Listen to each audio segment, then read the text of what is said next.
There's a reason why. It is all about perception without awareness that is going to lead mankind to make a choice. That's the power that they have. I want to show it to you. I want to go back to the Wal-Mart logo. By the way, it's called the Spark. Oh, by the way, let me read this to you. So the question is, why the spark? Does it have special meaning? And then the answer. And then another question. That's very interesting. Does it stand for anything else? Here's what they said. We're glad you asked. The 6 spokes of the spark also represent our 3 brand pillars and our 3 basic beliefs. Did you hear that? They themselves divided up between 3 and 3. Sons of God, daughters of men. Right there on Sam Walton's corporate website. Now, let me show you this. Let me show you their slogan again, okay? It is, you see the spark, the 3 and the 3, 33 or 6, however you want to look at it. And their slogan is, Wal-Mart, save money, live better. Now, think about that. Think about live better. Think about your humanity right now and the way you're living, and Wal-Mart says that you can actually live better. Now, I'm going to show you something else. Your jaw, if you've not seen this before, hold on to your jaw. I was up in Michigan, going from Detroit to Lansing for the Club O Prophecy Tour.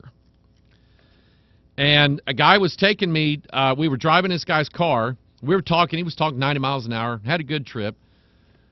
But I said, stop right here. Stop right here. He said, what? And I saw a billboard on the side of the highway between Detroit and Lansing from the Michigan Masons. Share the secret. And the square and compass. And I'm going, and believe it or not, I was on the Club of Prophecy tour telling about the secret of Masonry. So they apparently gave me permission to say what I was going to say, because I'm going to share the secret. But I'm going to show you something. If you've not seen this before, share the secret, MichiganMasons.org. You see the square and compass with the G in the middle there. Look down below that. There's a little saying. You may not be able to read it, so I'm going to scoot up to it. Are you ready? Masons, live better. That is the exact same slogan as Wal-Mart. Wal-Mart, save money, live better. Masons, live better. Wal-Mart, live better. And they both have a nearly identical pattern of symbols. You see the 3 up and the 3 down. Let me do this. Here is part of it, 3 up and 3 down. Sons of God, daughters of men. That's the spark of divinity. Here's another one. A guy sent me this yesterday, and I got here yesterday morning, and I included it in my notes in the Watchman. I just stuck it in there because I'm going, I got to look at this one. This is 4G. This is Sprint 4G LTE. You know what the LTE stands for? Long-term evolution. That's what it stands for. And then it's the Sprint Spark. And I want you to notice the logo, the symbol. Sons of God, daughters of men. Their slogan is identical to Wal-Mart's. Their idea is live better, long-term evolution. I'm stunned at this. And then you have this idea here. These are actually triangles of fire. The fire coming down and the fire coming up. That's what that symbol represents. That's what fire looks like, by the way. Fire is almost always in the shape of a triangle. You know, it starts out wide here, and if you know how to build a fire, you put the wood in a triangle. Okay? Just don't put it in your eye. All right? You put the wood in a triangle, and it burns. But fire itself has a triangular shape. By the way, there is a part of your body And I'm not being nasty or anything like that. It's not only on women, it's men too. There is a part of your body that forms a perfect or near perfect triangle. And the name of it, I'm not going to tell you what it is. I'm going to make you wait till next week. The name of it is entitled, it was named after a sacred place. I'm not kidding. Okay, you'll see that in next week's Watchman. This is like an hour-and-a-half show, a commercial for next week's Watchman broadcast. But anyway, I mean, this stuff is just jumping right out at me. What is the idea of the number 6? Well, let's follow this here, all right? So let's look at 1 Timothy chapter 3, verse 16. Without controversy, great is the mystery of godliness. God was manifest in the flesh. We have 6 things here. We have number 1, God was manifest in the flesh. Number 2, justified in the Spirit. 3, seen of angels. 4, preached unto the Gentiles. 5, believed on in the world. 6, received up into glory. So the number 6 is not in itself a bad number. Here, it correctly portrays who Christ is. And if you think of like this symbol here is a corruption of it, but it's a corruption of the mystery of godliness. You have God fusing in humanity, which is Jesus Christ. You have God manifest in the flesh. Unless, of course, you're reading a Niv Bible or a Mess Edge Bible. The NIV says, he appeared in a body. Who? Who did? You see, you're taking away the essentials of the Bible, people. God was manifest in the flesh. So that is the mystery of godliness. Now, we have another verse in the Bible. It's called the mystery of iniquity. It's going to be the exact opposite of the mystery of godliness, but associated with the same number and the same idea. So you have the mystery of godliness, you have God manifest in the flesh. And by the way, the word mystery, every time the word mystery is used, it explains it. So then you take that in. So that's the mystery of godliness. Godliness, like a holy life. Then you have the opposite, the mystery of iniquity. Who gets manifested in the flesh? Not God. The counterpart, Satan himself, manifested in the flesh. Think of when Satan himself, it's the only record we have in the whole Scripture of the devil himself entering into a human being. Judas Iscariot, who was called what? The son of perdition. Dun, dun, dun. And then you remember Genesis 6. Sons of God, daughters of men. They shall mingle themselves with the seed of men. Why? To enable man to, thou shalt not surely die. A contradiction of what God said to give immortality to mankind.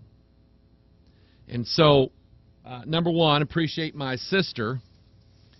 My sister's turned into a right-wing fundamentalist, conspiracy factualist, can't watch a movie now the same way, seeing symbols everywhere. I say she's turned into it. I mean, she went to church just like I did here. She heard the teaching and the preaching just like I did. And she said, you know what? I see it. And I thank God for that. What else do I have? Is that it? Is that all I had? Do you see what's going on? Do you see what's happening in the world? That stuff, these symbols, these logos, listen, I don't know. God took me out of the date-setting business a long time ago. You cannot imagine how little time I spend trying to find the day and the hour. And so that's why, I mean, you'll have to forgive me, but when I get sent emails of some guy talking about this comet over here is going to do this, and that's going to set off the tribulation, and or over here this is, and a guy did this calculation, or the people are asking me about the 4 blood moons. Forgive me if I don't spend a lot of time with that stuff, because I truly believe God did not call me to try to be the first guy to find the day and the hour. And I really, I don't, I want to say I don't care. I mean, I want, surely come quickly, Lord Jesus. I want that. But I am not looking for an escape route out of here just yet. I've got preaching to do. There's souls to be saved. There are people who are lost and dying and are going to go to hell. They need the gospel taught and preached to them. Still, there's still mysteries to uncover. Having said that, I will tell you that I think that we are very close. I don't think we're there yet, but clearly you can see the process at work right now. And I believe devils are all over this thing. I think these scientists that learned how to successfully manipulate the DNA strand so where they can open it up and pop something in there and then close it back up and make it work, I think I think devils inspired that. I really do. If you read about Nikolai Tesla, he was in contact. He was in contact. How else did he come up with all this stuff? Some of this stuff, I mean, I've read the stories. I don't know if you believe them or not, but I think the guy had stuff that the government wanted. And where did he get it from? Them. Francis Crick, who helped determine the structure of DNA, admitted that he was taking small doses of LSD at the time. Why? So that his mind would be opened up. He was hearing, he was getting things downloaded into him. And I believe that's why they came up with that idea for what DNA looks like. It's the same story that I think a guy's name is Narby. He used to work for pharmaceutical companies. They would send him to the rainforest in Brazil to find out what they could turn into drugs down there. What you add this root to this plant over here, crush the seeds, boil it or whatever. And he said these medicine men down there, they would make this concoction of very powerful tobacco, and then they would drink it. That's my music, isn't it? I'm going to talk a little bit more here. Hang on. They would drink that. It would throw them into an instant trance. And they would be in contact with like the spirit of this tree and the spirit of that flower and the spirit of that animal. And they would always, these witch doctors would always see these spirits as like entwining snakes. And these spirits, that medicine men would ask, how do we heal broken bones? And these spirits of these plants and animals and roots and seeds would tell him how to mix this stuff together. And ibuprofen, which is an anti-inflammatory, I take that about once every 2 days. I get these monster body